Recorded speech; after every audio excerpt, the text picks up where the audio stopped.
Well, hello and welcome. Welcome to tonight's webinar on 8 steps to cope and find joy after child loss.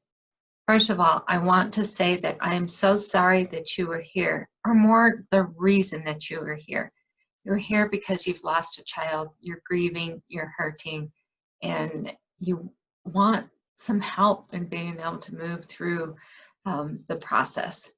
I must say you'll never get over it, and I don't expect you to, but we can move through it and move forward, and so that's why we're here tonight. So tonight we're going to cover a little bit of information. I'm going to give you part of my journey. We'll go over those 8 steps, and then the end that we'll look at it and see what your next steps are and what that involves. So I want to start with this and let you know that as we move through this, this is all about choices and your choice on what you want to do. And you may have all these different emotions bottling up inside of you since your child passed away. It could be anger, it could be a bad dream, it could be sadness, loneliness, and so many other things that are just all wrapped up and bottled inside of you, and that's normal. I want to let you know that that is normal. And recently I was listening to a webinar, a podcast actually, with Oprah Winfrey and Lady Gaga. And she applied so much of some things that have happened to Lady Gaga to not only her circumstances, but to life. And I took that to a bigger step. And I really felt that this particular quote really brings to light grief and how it can be the first step in our process. And it's called radical acceptance. Radical acceptance applies to every crisis, every difficulty, every challenge in your life. Stress comes from wanting something that isn't and doesn't change until you first accept it, and then you decide what to do next. Boy, that just so applied to the grief process for me. And what I mean by that is that it was something that if we can't accept that our child is gone and we continue to live in denial, then we won't be able to ever move forward with it. And it is a very difficult theory to wrap our head around, a very difficult circumstance to wrap our head around, but it's very important that it be done. And so it allows us to accept it, evaluate it, be curious, and then be able to make a decision as what to do next. So this is all about your choices and where you want to be, where you see yourself 6 months, a year, 2 years, 5 years, 10 years, or the rest of your life. And we are here to help you to do grief on your terms. And the thing is that I want you to take a moment and evaluate where you are and how grief is impacting you. Is it impacting your relationships with a spouse? Is it impacting your relationships at work? Is it impacting your relationship with yourself and how you feel about yourself? What about your health? Are you losing sleep? Have you gained weight? Have you lost weight? Have you had circumstances come up, that inflammation, autoimmune disease? Are you feeling sick all the time? Those are things. You could have fatigue. It could be affecting your memory. Grief with the Oriental Asian medicine, grief sits in our lungs, and if you're having difficulty breathing or catching coughs, that is one thing that it can happen. So those are so many ways that grief can impact us. And so what I want to do is to encourage you to evaluate in this new norm and to be living and being able to move forward without your child. We can still remember them, and believe me, that's not my purpose, and we actually cover some of that on ways to remember your child, but to accept it. I want you to be open and explore the possibilities of what is next for you and how you can move forward. It doesn't happen just naturally. processing your child, it's being intentional. And that's where this comes together, is because it gives you some very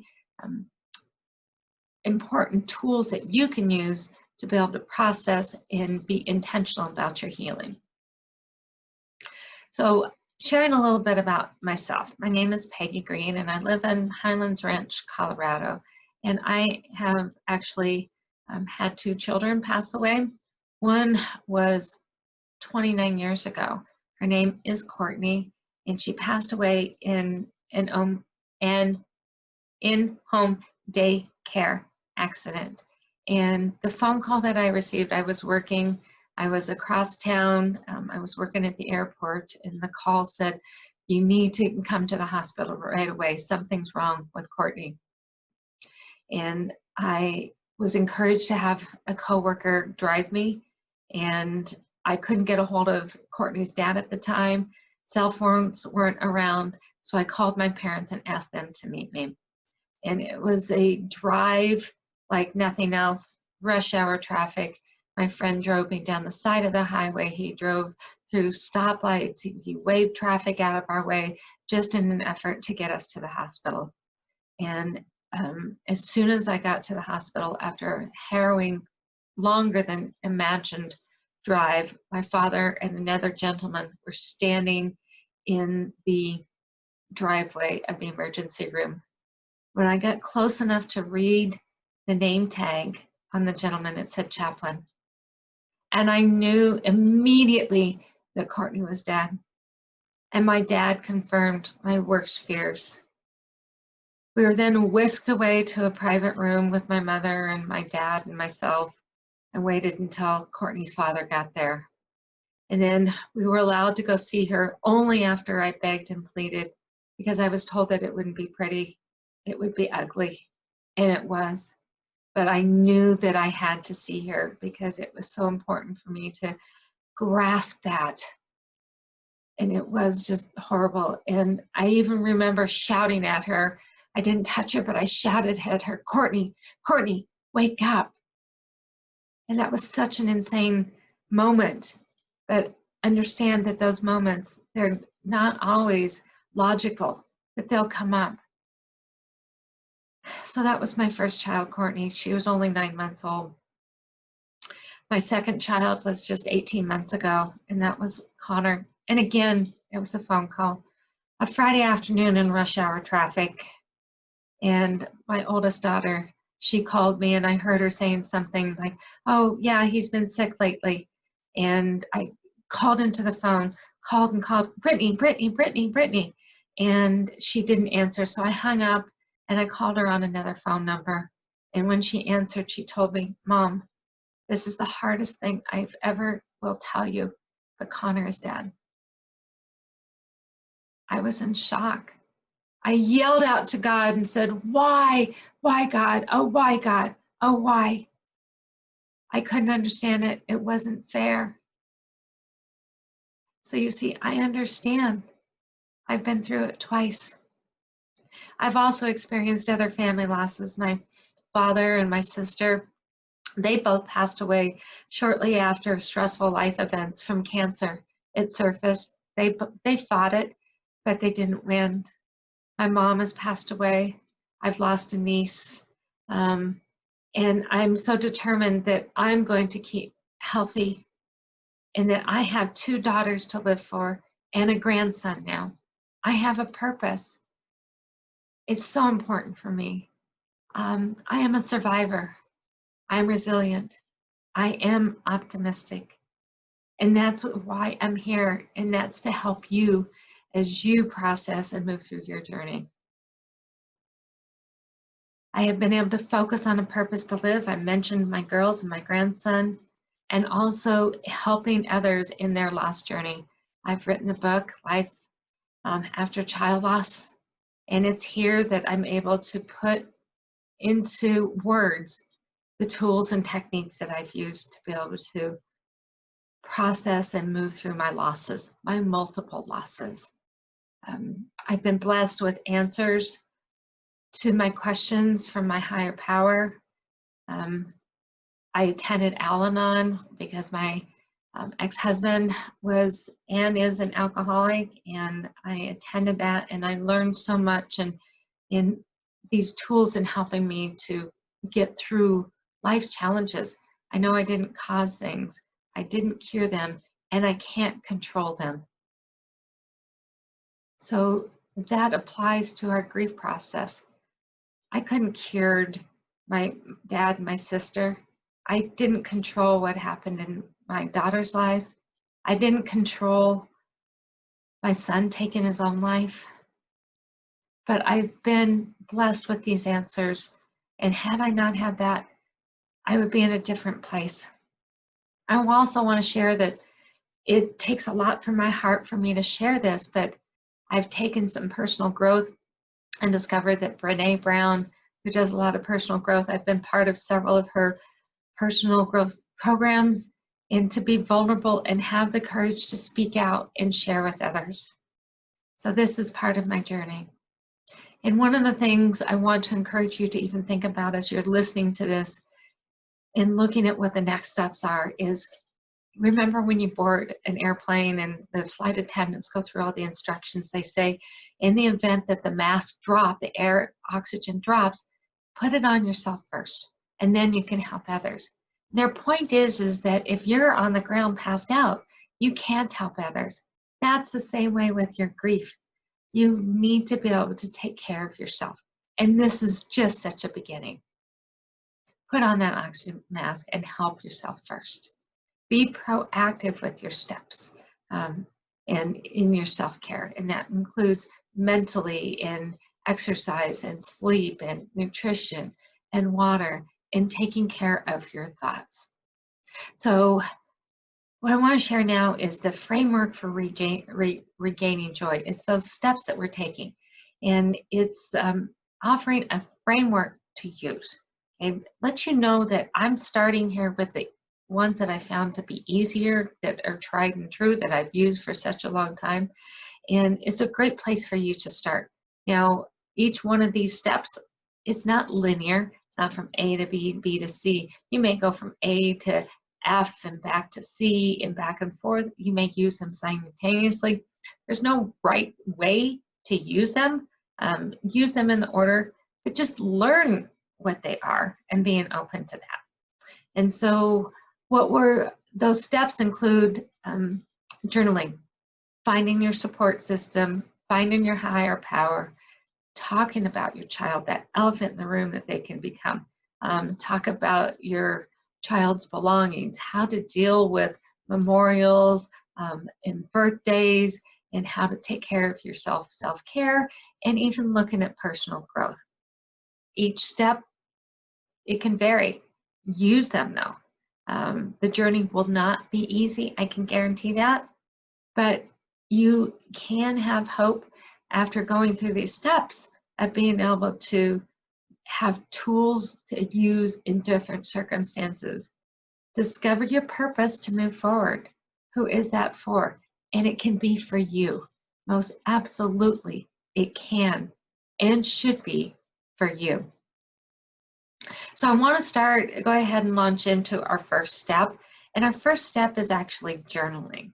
And what I found is that journaling is something that I have used in a lifetime. I started journaling in high school and have continued to journal throughout my lifetime. And the thing is that it's something that I've used and not used and I've come back to. So remember, I talk about the steps, but journaling, it is a place to just do a brain dump, put all your thoughts out there, and it's not like there's any correct punctuation, any grammar, nobody's grading it, nobody's judging it, but it gives you that opportunity to put everything out. And really what it does is you can write down your thoughts. I encourage people to write down even what happened the day that your child passed, because for some illogical reason, we hold into our brain the things and the description of what happened. And so what I would think about doing is writing that down. Write your child a love letter. Those are some things that you can do. Journaling is a safe place for you to journal all of that, to put down your thoughts, and nobody's judging you. You know, your journal can be just a simple notebook. It can be a notebook that if you're concerned about somebody else reading it, you can lock it up. You can put it into a filing cabinet. You can have it one that requires a lock.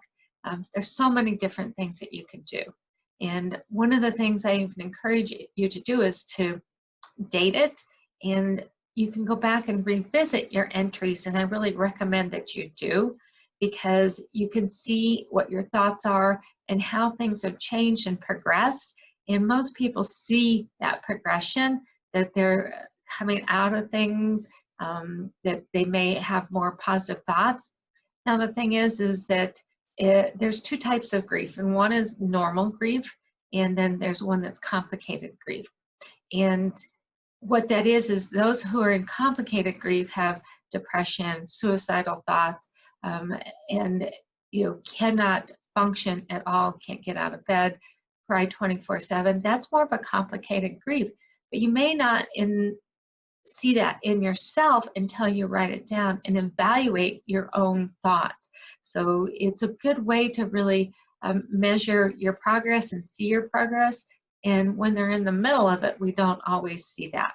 So it's also a place that you can remember your loved one, write down memories and things that made you laugh and made you smile. It's an opportunity for you to clear your head.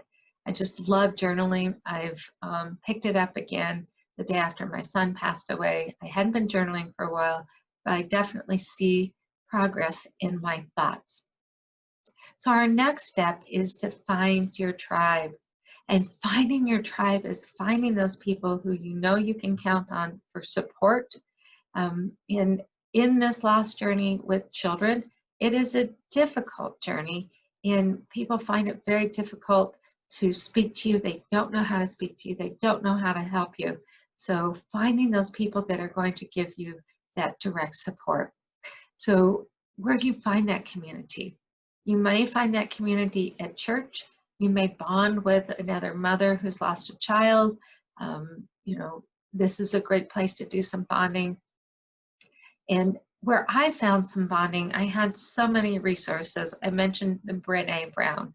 And there I have a group of women who I've worked with her program, and they have been walked alongside with me as I've done this. I have people from church.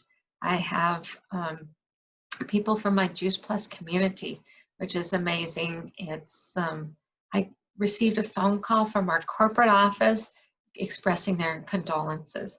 And then even on the local level, people on my team who have been there to support me.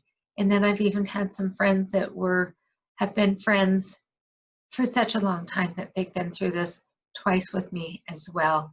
And what I do is I can count on a few of those who understand and don't have expectations of me getting over my losses, but that they're there for me to listen, for them to listen to me, and for them to help me. And sometimes it's just to be present and sit next to me, and that can be literally or figuratively, but being there in my moments.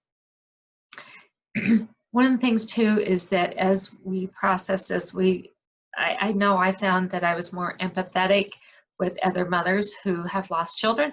That was really important, because now we are in this child loss club. We've never really wanted the invitation. We were thrown into it, but this gives me some more empathy and understanding for other mothers. I've grown in my maturity.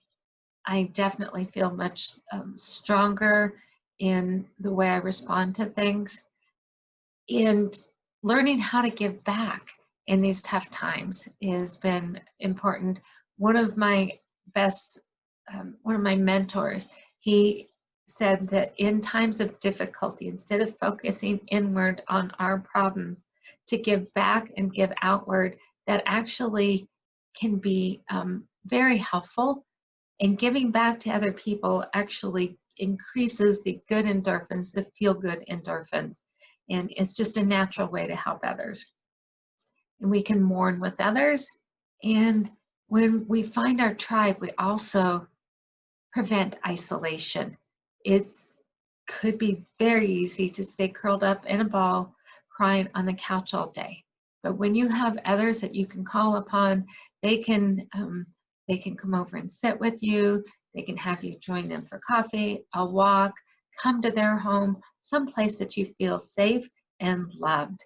So finding your tribe is just such an important piece of this. The next one I want to talk about is how a higher power can help you with your grief. Now, I'm going to refer to my higher power as God. I'm going to say to believe or not to believe. That is, again, up to you, whether your higher power is God or not. I know that Connor, he went through a 12-step recovery program, and that's one of the things that they encourage members to do, is to find their higher power. And for him, his higher power is being outdoors, in the great outdoors, where he could ground himself and get some fresh air. And so that, for me, is part of my grounding, is being outdoors, but I really call upon a higher power. So I want to share something, an important lesson from the altar, from the higher power, at Connor's memorial service. And the pastor who spoke, there was a large congregation that attended his funeral, and the pastor just shared with me afterwards that he felt that there was a large group of people who didn't believe in God, and that he wanted to make sure that they understand it wasn't Connor that killed God. It was Connor that took his own life. Connor had free will. And so he shared that God was standing next to him and saying, no, don't do it. No, don't do it. No, don't do it. Don't take your life. I've got you. But Connor made that decision. And so that has been so helpful to me, because God didn't kill him. And then I wanted to share another story from a bereavement chaplain that I've worked with. And one of the things that he said is that because Connor took his own life, most of the times when that happened is that those who die by suicide have demons sitting on their shoulders. And Connor had demons that those were the ones that were telling him to do it. But they were also the ones that were making his life so dark and desperate. And now he doesn't have those demons sitting on his shoulders anymore. And I'm so grateful for that. I can't imagine what it'd be like. And so relating to my higher power and having those conversations, God wants us to talk to him. God even allows us to yell at him. God allows us to say what's on our mind, because God is a healing God. And along with that, I also believe in life after death. I believe in heaven, and I believe that Connor and his sister Courtney and my mom and my dad and my sister are all in heaven, and that they are there together, and that they are actually my spirits guiding me, and that they're looking down on me. They're my angels, and I don't know what I would do without them. As a matter of fact, today I had an opportunity to hear from Connor, and that he's telling me that he loves me, and that he's not done on this earth, and that we're working together along with God to spread hope and joy and happiness after child loss. And prayer is such a way. I said God just allows us to pray. He allows us to yell at him, because he's big. He's big, and he can take it, and he can help you. You can pray for healing. You can pray for peace. There's so many things. You pick, you choose. Just talk to God like he was your best friend. And then I also want to share that there's rituals, and that how important it is to have those rituals. The rituals that we have are not for the person that's passed. Those rituals of having a memorial are about those people who still yet live, because it helps us to grasp the concept that that loved one is no longer with us, and that it's that opportunity to say earthly goodbyes. It's an opportunity to say, I will see you in heaven. So our higher power, believe me, it's somebody that I truly can count on. So our next step is talking about the elephant in the room. And child loss, I feel like I'm just continuing to say this, but it's such a unique journey. And when you bring it up with another mother who hasn't experienced this, they are aghast with disbelief. I don't know how you do it. I can't imagine. And then they accept that, and then it comes up again, and you want to talk about your child, and nobody else does. Or they're afraid to bring up your child because they're afraid that it's going to hurt your heart, that you're going to cry.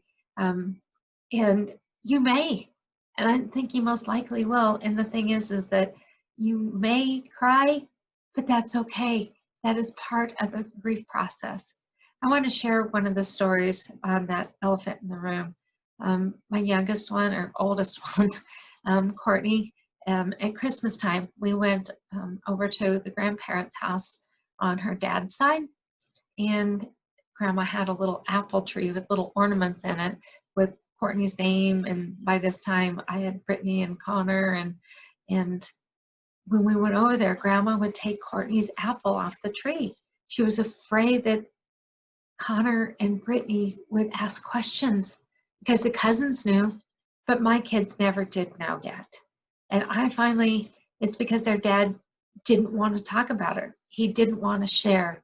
And I think he also just didn't know how to share with our kids. So I took the opportunity with the photo album that my sister made and sat down and shared with my kids. Because it's really important that they grow up knowing that.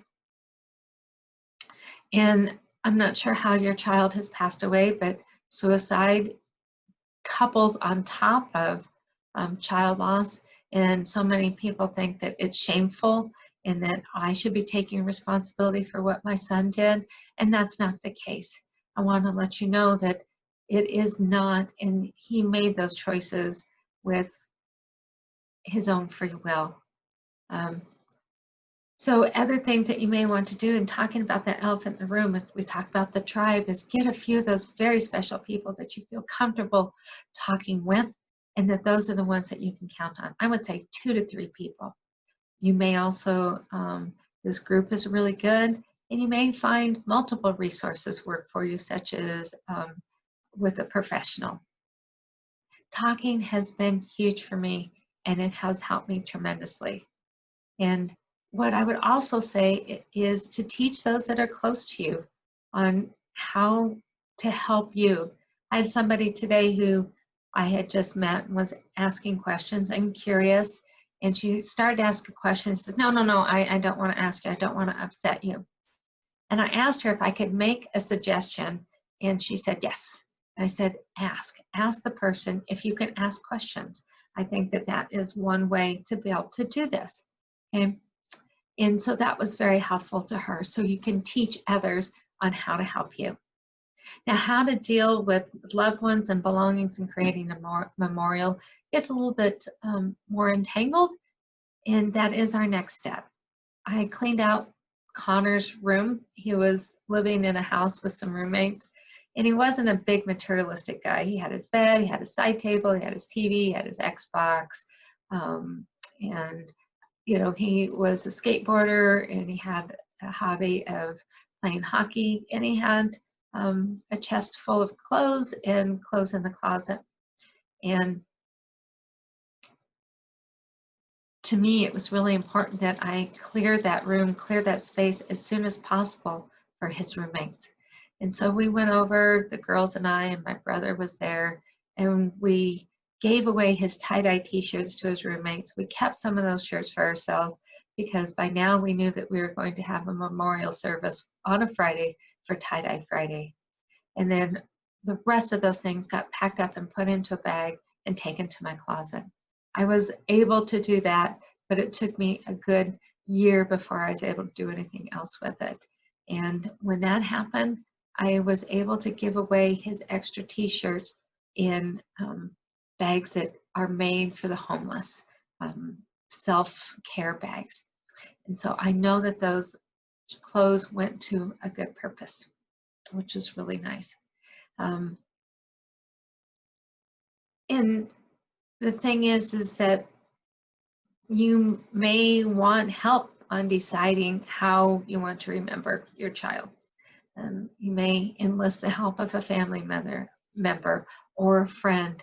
And, Connor was cremated, and we're planted a tree at a skate park because he was such a skater, and we'll have a dedication for that. But you may have pictures on the wall, you may have pictures on a counter, you may have a graveside, headstone. You may have a marker on the side of the highway.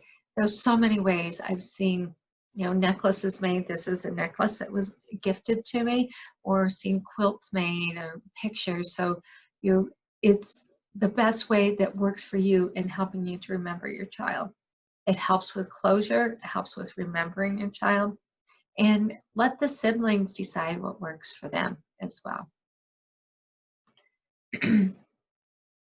So the next thing is coping with holidays, birthdays, and first, our next step.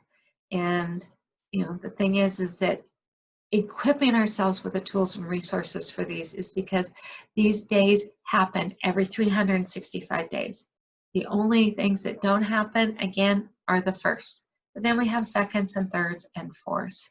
And so here it's so important for you to honor your feelings and really find that works for you. And I know that what worked for me on Connor's first angelversary was being with my girls and being with them to support each other. We planned a day together, massages and lunch, so that we could actually recognize Connor's passing, but then also recognize that we were here and alive and doing well. You may choose to do something entirely different. I've seen, memorials, events, families get together for different things. So those are some things that have worked for me. And what I want to keep you from staying frozen in your grief. There's no right or wrong way to do it. And we've talked about journaling. So this is one of the things that I suggest that you do, is that you journal on these days. Connor passed away on December 14th. And Christmas is shortly thereafter, my birthday and New Year's. And they were somber days. We still were together for Christmas. It was a quiet day. And then for my birthday, we went to dinner at my usual place. And I kept expecting Connor to come flying through the door, because he was always infamously late, and coming running down the stairs of where we were seated and saying, "Hi, Mom." And I was anticipating that, but it never happened. But I was surrounded by family. And Christmas, having it happen around Christmas, it's believing in God and believing that Connor was in a better place, is in a better place. And the first that happened, just, the first birthday, how do you deal with that? And I think it's those decisions on, do you want to have family together? Do you want to celebrate it? I mean, they were alive. And so those are your choices. We just got together because his younger sister's birthday was just a few days later. And so we always would do something. And so we continued to celebrate Hannah's birthday and still recognize Connor's. So we spent time, talked together, and I even went through photo albums. And what's really helpful in that is having other family members share their stories of your child. I learned so many things about my son I never knew. He was 24, and it was just amazing to hear those stories. So our next step is self-care. And we talked a little about the effects of grief on your body and what it does to you, and how it can make you sick, and how your lungs can be impacted, and how you may not sleep and gain weight or lose weight. So this is where we get to focus on the physical body. And the advantages of self-care is that you're not being selfish, and that you were able to have that piece of it when you're also focusing on the mental piece. And what does self-care mean? It's putting a priority on yourself and taking care of all those aspects. So some of the things that we can do in self-care is to exercise and get sleep and drink water, eat nutritiously, do meditation or yoga or Reiki. Or one of the things that I found is to have a support animal. Support dogs are huge. We got our latest puppy, Luna, in January, about 1 month after Connor passed away, and she is a support dog for my daughter, which is wonderful. And exercise, even getting outside and taking a walk 2 times a day for 10 or 15 minutes, increasing those endorphins. And then nutrition is so critical and essential. It's easy to want to go towards the carbohydrates, the unhealthy meals, the things that have sugars in them, that really have no nutritional value. It's easy to do that. I get it, because that's comforting to us in those times. But ultimately, in the end, it does not serve us well at all. So I mentioned that, my dad, my sister passed away from cancer. I've been taking for 9 years a product of powdered fruits and vegetables in a capsule. It's called Juice Plus. And I know that that has helped me in getting through this journey in a healthy manner. I haven't been sick, so I'm very grateful for that. And I hope and pray that God will continue to help me stay healthy. But the day after Connor passed away, I doubled up on the capsules I was taking, because I knew I wasn't going to be able to eat well. Grief destroys our routine. It destroys our ability and our desire to feed ourselves. And so I knew that nutrition would be invaluable, and I have not been sick since he passed away. So that's really important. And I want to share something. Self-care doesn't necessarily mean busy and being distracted. I also encourage you in your journaling to sit in your grief and acknowledge it, and then look at what the next step is. Okay. Our 8th step in this is the question of, can grief be an impetus to personal growth? And I know for me it has been huge. I wrote a book. Now, I must say that you don't have to write a book. That's a big step. But maybe there's something that you've been thinking about doing, and I've always said, I want to do this. Well, trying something new helps with your brain, helps to stimulate your brain to think, and helps to stimulate the motor functions that it takes to do it. Maybe you wanted to take up knitting or crocheting, take up a new sport, or reading more, maybe taking a language class. There's so many things that you can do to have personal growth. And personal growth is a change, and it's learning something new. And along with that, writing a book, I gained a new appreciation of life. I spoke to Connor a few days before he passed away, and I remember that conversation. That conversation's written down in my journal, and it makes me understand how quick and how short it is, and that it's so important to tell those that I love you, that I love them. Spirituality, I've grown in my spirit, in my relationship with God. I read the Bible almost every day, and I journal about it, and I ask God to show me the lesson that I'm getting out of that.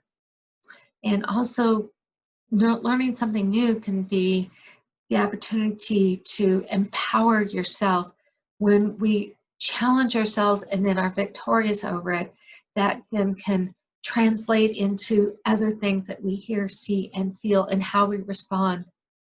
You may find a new purpose. I've seen organizations started, foundations started, families coming together because of this. That new perspective on life, that it's short and that you love people, and new values, and spending time with people. So grief can be an impetus to personal growth. You can write down some ideas and evaluate it and ask yourself, where would you be interested in starting?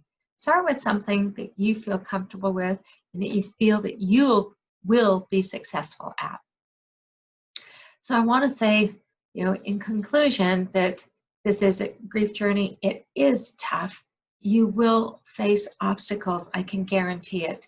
You know, when it comes to journaling, you may think that it doesn't work. You may lose it. You may be concerned about somebody reading it.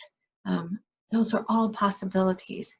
And then as far as you could also feel overwhelmed. And then what about your higher power or finding your tribe? Finding your tribe is difficult. People sometimes just don't know what to say, don't know what to do, and they avoid us. And after a few weeks, they expect us to be back to normal and have gotten over it. And that's not the case. They expect us to be the strong one. In the midst of this, we need somebody that we can lean into tremendously. So then we can talk about the elephant in the room. How do we get people to talk about our child? Others think you should be over it.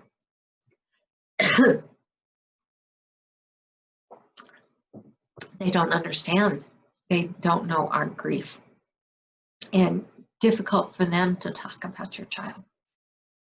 And finding your higher power, you may have had faith and you may be losing it, or you may have others that say, you know, God's responsible for your child's death. They may discourage you from finding a higher power. Religion is something, that I believe that is something that is worth exploring. Exploring whether it is something. And if you do that, I think you could find some answers with that.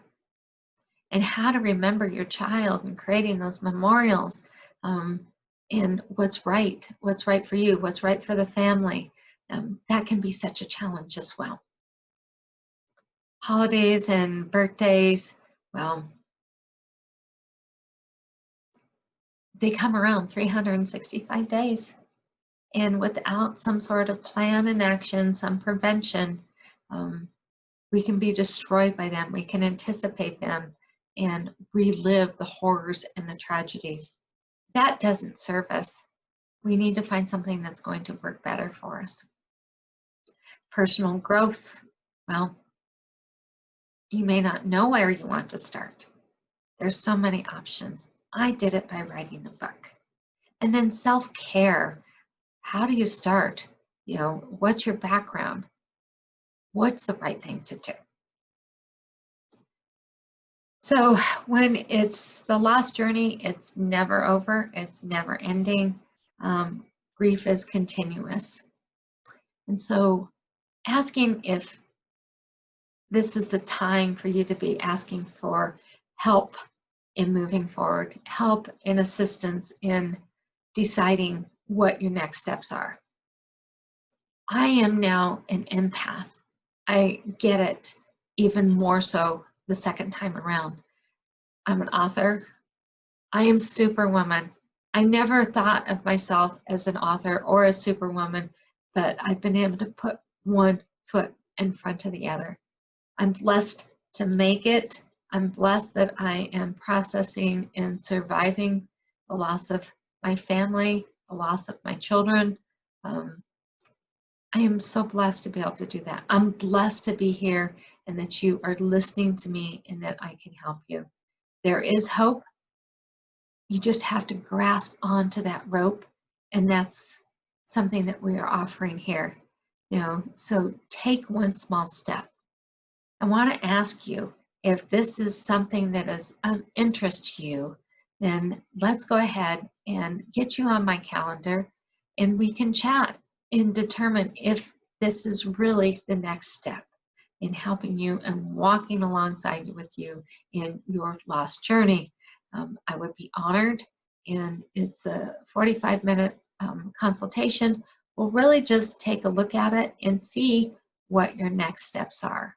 So you get to make the decision, you make the choice. So I am putting that in my in the chat box here, and you can check it out and see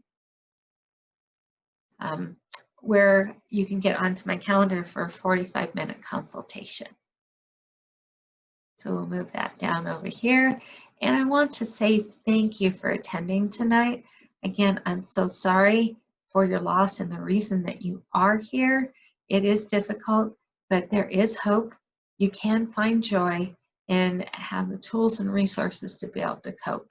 So I want to bless you in saying that I'm so glad that you're here. And please do schedule, an opportunity to come chat with me, visit. It's all virtual.